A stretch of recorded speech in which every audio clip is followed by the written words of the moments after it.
ने सोचा नहीं होगा कि एक एक्टर की मौत का मुद्दा इतना ज्यादा बड़ा हो जाएगा कि इससे राजनीति पर असर पड़ने लगेगा। किसी ने नहीं सोचा होगा कि एक दिन ये मुद्दा एक ही सरकार में बैठी दो पार्टियों में दरार ले आएगा, और किसी ने ये भी नहीं सोचा होगा कि मामला इतना तूल पकड़ लेगा कि किसी राज्य की सरकार के अस्तित्व पर ही बात आ जाएगी।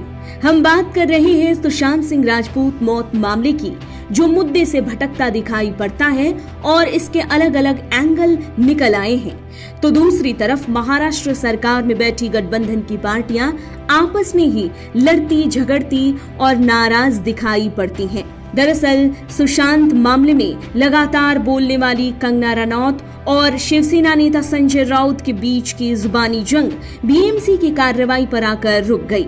हुआ ये कि दोनों के बीच बयानों के ताबड़तोड़ वार पलटवार हुए, तो वहीं कंगना के मुंबई पहुंचने से पहले ही उनके ऑफिस को अवैध निर्माण बताकर बीएमसी ने उस पर बुलडोजर चलवा दिया।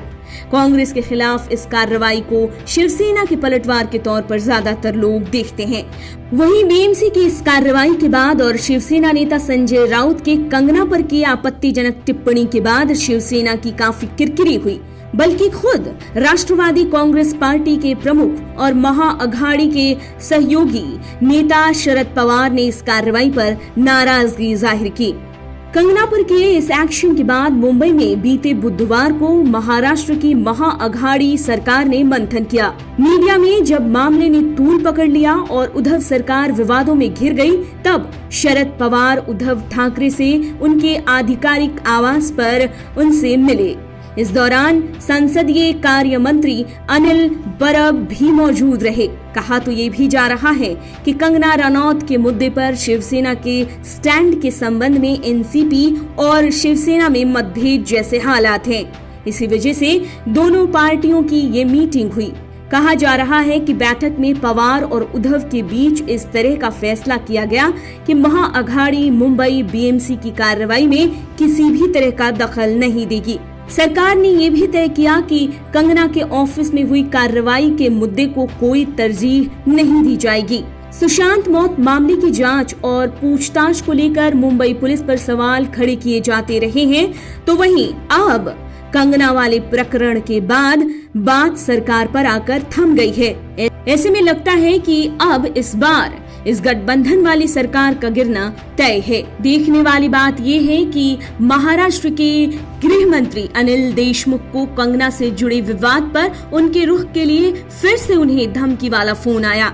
ऐसे में जरा सोचिए कि महाराष्ट्र सरकार की हालत कितनी डामाडोल हो गई है। सीएम के खिलाफ ट्वीट कर दिया जाता है तो गृह मंत्री को धमकी वाले फोन किए जाते हैं। बताया जा रहा है कि देशमुख को मंगलवार और बुधवार की सुबह करीब 6 बजे फोन आए, जो हिमाचल के अलग अलग नंबर से आए, जिसके बारे में सोमवार को ही कहा गया था कि एक अज्ञात व्यक्ति ने देशमुख के नागपुर ऑफिस में फोन कर उन्हें और एनसीपी प्रमुख शरद पवार को धमकी दी थी। महाराष्ट्र की गठबंधन वाली सरकार में पहले भी अनबन की खबरें आती रही हैं, और अब जिस तरह के हालात दिखते हैं उससे ऐसा लगता है कि कंगना ने इस गठबंधन की सरकार को ही हिला दिया है। देखना ये होगा कि आगे के हालात किस तरह के होते हैं और कैसे महाराष्ट्र सरकार इन मौजूदा हालातों से उबर पाती है।